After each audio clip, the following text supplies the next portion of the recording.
99 99 99 ہاں ہاں 99 99 نام ہے، جو یاد کر لے وہ جنت میں داخل ہو جائے گا۔ ہاں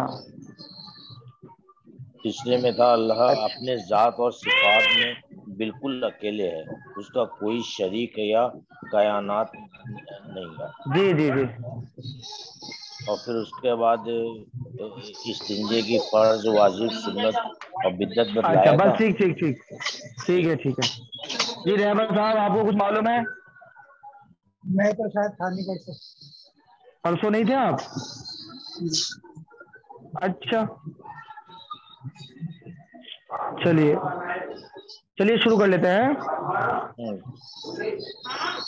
بسم اللہ الرحمن الرحیم۔ بسم اللہ الرحمن الرحیم۔ آج پڑھتے ہیں چھٹا سبق،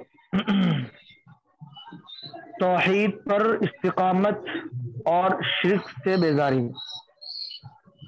پہلا جو ٹاپک ہے وہ توحید پر استقامت۔ استقامت کا مطلب ہوتا ہے کہ بالکل کنٹینیو جمے رہنا، ہمیشگی کے ساتھ، مسلسل پابندی کے ساتھ کسی بات پر جم جانا یا کسی بات پر اٹل ہو جانا، اسے بولتے ہیں استقامت، سمجھے؟ اور استقامت جو ہوتی ہے وہ ایک بہت ضروری چیز ہوتی ہے۔ کسی بھی چیز میں جب تک استقامت نہیں ہوگی تب تک اس چیز میں ہمیں کامیابی نہیں مل سکتی۔ مثلا ہم اگر کوئی دنیاوی کاروبار کرتے ہیں، دنیاوی کاروبار کرتے کرتے اگر ہم نے اس کاروبار کو یا اس کام کو یا اس بزنس کو استقامت کے ساتھ نہیں کیا، استقامت کا مطلب ہوتا ہے چاہے مصیبتیں آئیں، پریشانیاں آئیں، یا یہ کہ کوئی بھی دقت پریشانی آئے، چاہے وہ کام چلے یا نہ چلے، تو ہم اپنی اگر ہم حق پر ہیں تو ہم جمے رہیں اس چیز پر، اسے بولتے ہیں استقامت۔ استقامت کا مطلب جمنا اور مضبوطی کے ساتھ میں لگے رہنا۔ تو توحید پر استقامت، توحید کا مطلب اللہ کو ایک ماننا، کہ اللہ تبارک و تعالی صرف ایک ہی ہے، پوری کائنات کے جو خالق و مالک ہیں وہ صرف ایک اللہ ہی ہے، دوسرا کوئی مالک نہیں ہے۔ اور نہ ہی یہ کہ اللہ کے کوئی برابر ہے یا یہ کہ اللہ کا کوئی ثانی ہے۔ یہ ہمیں اس بات پر بالکل جمے رہنا ہے، چاہے اس کے اوپر ہمیں کتنے لوگوں سے مقابلہ کیوں نہ کرنا پڑے، چاہے کتنے ہی لوگ دو اللہ کہنے والے آ جائیں، تین اللہ کہنے والے آ جائیں، چار اللہ کہنے والے آ جائیں کہ بھی خدا بہت سارے ہیں، تو ہمیں اپنے یقین پر جمے رہنا ہے اور اپنی بات پر جمے رہنا ہے کہ نہیں، اللہ صرف ایک ہی ہے۔ اسے بولتے ہیں توحید پر استقامت، سمجھے؟ اور شرک سے بیزاری مطلب یہ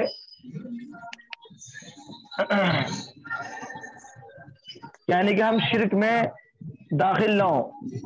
تو اس کے لیے قرآن کریم کے اندر ایک چھوٹی سی صورت ہے، قل یا ایھا الکافرون، جو آپ کو یاد ہوگی، قل یا ایھا الکافرون لا اعبد ما تعبدون۔ اس پوری صورت کا ترجمہ اور پوری صورت کا مطلب یہی ہے کہ اے نبی جی آپ کہہ دیں، سمجھے؟ اصل میں کیا ہے، میں آپ کو اس کا ایک چھوٹا سا پس منظر بتا دوں۔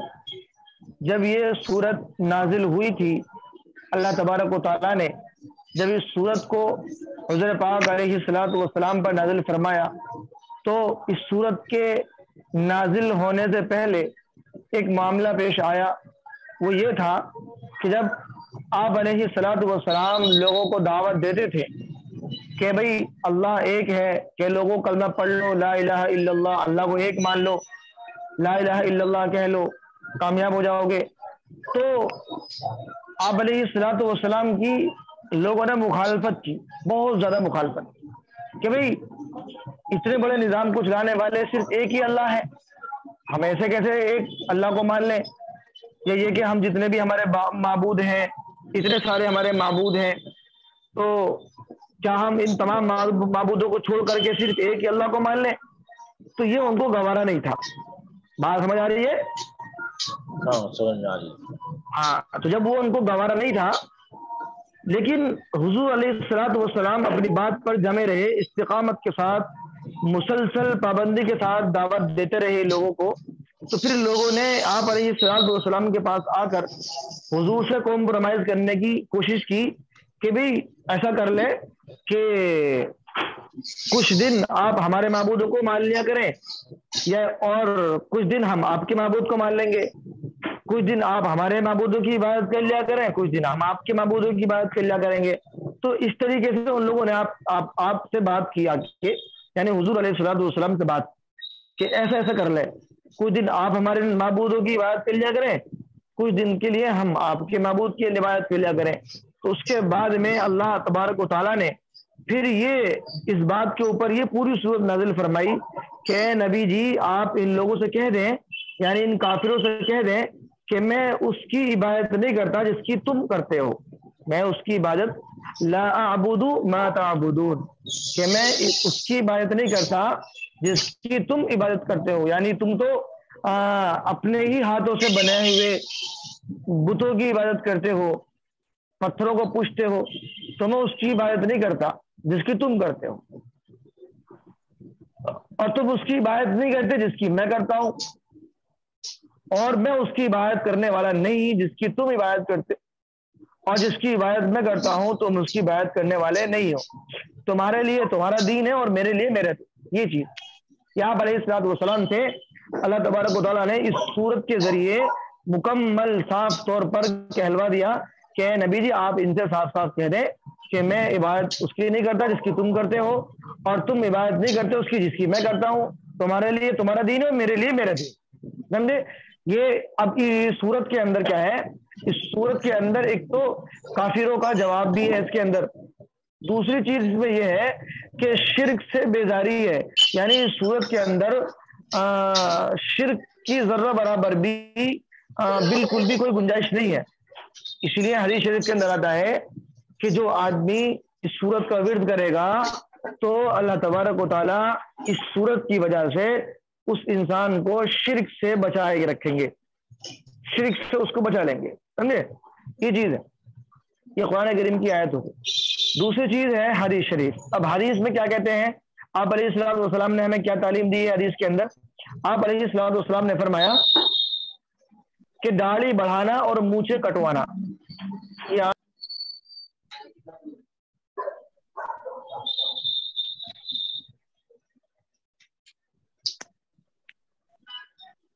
یہ حضور علیہ السلام نے فرمایا کہ داڑھی بڑھانا اور مونچھیں کٹوانا۔ ابن عمر رضی اللہ عنہما، حضرت عبداللہ ابن عمر ایک صحابی ہیں، عبداللہ ابن عمر رضی اللہ عنہ سے وہ فرماتے ہیں کہ رسول اکرم صلی اللہ علیہ وسلم نے فرمایا کہ مشرکین کی مخالفت کرو، مشرکین جو شرک کرنے والے ہوتے ہیں، اللہ کے ساتھ کسی کو شریک ٹھہراتے ہیں اور جو اللہ کو ایک نہیں مانتے، ان لوگوں کو کہا جاتا ہے مشرکین۔ تو فرمایا آپ علیہ السلام نے کہ مشرکوں کی مخالفت کرو، داڑھی بڑھاؤ اور مونچھیں کٹواؤ، یعنی داڑھی بڑھاؤ اور مونچھیں کٹاؤ۔